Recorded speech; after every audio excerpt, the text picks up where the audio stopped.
سمندر کا سفر کرنے والی حضرت امام بخاری رحمۃ اللہ علیہ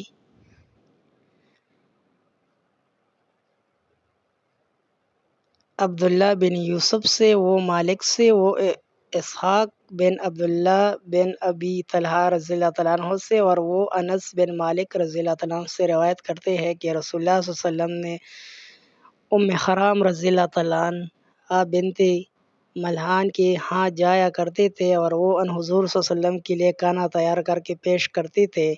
ام حرام حضرت عبادہ بن صامت کی بیوی تھی اور حضرت انس رضی اللہ تعالیٰ عنہ کی خالہ تھی۔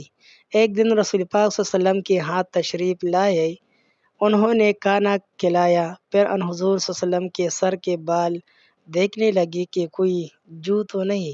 ان حضور صلی اللہ علیہ وسلم اسی دوران میں سو گئے۔ جب آپ صلی اللہ علیہ وسلم کی آنکھ کھلی تو آپ صلی اللہ علیہ وسلم ہنس رہے تھے۔ حضرت ام حرام رضی اللہ تعالیٰ عنہ سے پوچھا، یا رسول اللہ صلی اللہ علیہ وسلم، آپ صلی اللہ علیہ وسلم کس چیز پر ہنس رہے تھے؟ آپ صلی اللہ علیہ وسلم نے فرمایا، مجھے میری امت کی کچھ جنگ جو دکھائی گئی، جو جہاد کے خاطر سمندر کی لہروں پر سوار تھے، جس طرح بادشاہ اپنے تخت پر بیٹھتے ہیں۔ انہوں نے عرض کیا، یا رسول اللہ صلی اللہ علیہ وسلم، میرے لیے دعا فرمائے کہ میں ان کے ساتھ جہاد میں حصہ لوں۔ ان حضور صلی اللہ علیہ وسلم نے ان کے حق میں دعا فرمائی، پھر آپ صلی اللہ علیہ وسلم کی آنکھ لگ گئی۔ اس مرتبہ بھی آپ صلی اللہ علیہ وسلم نے نیند سے آنکھ کھلی تو ہنسنے لگے۔ انہوں نے پھر پوچھا، یا رسول اللہ صلی اللہ علیہ وسلم کس بات پر ہنس رہے ہیں؟ آپ صلی اللہ علیہ وسلم نے پھر پہلے والی بات یعنی مجاہدین کا سمندری سفر پر روانہ ہونا بیان فرمایا۔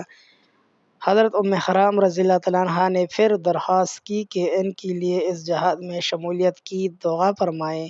آپ صلی اللہ علیہ وسلم نے کہا کہ تو ان مجاہدین کی اگلی صفوں میں ہے۔ حضرت امیر معاویہ رضی اللہ تعالیٰ عنہ کے دور حکومت میں ایک لشکر بحری بیڑے پر روانہ ہوا۔ حضرت ام حرام اس لشکر میں تھی۔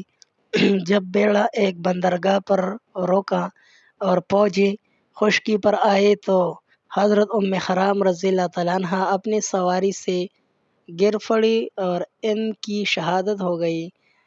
ان کی قبر جزیرہ قرظ میں ہے۔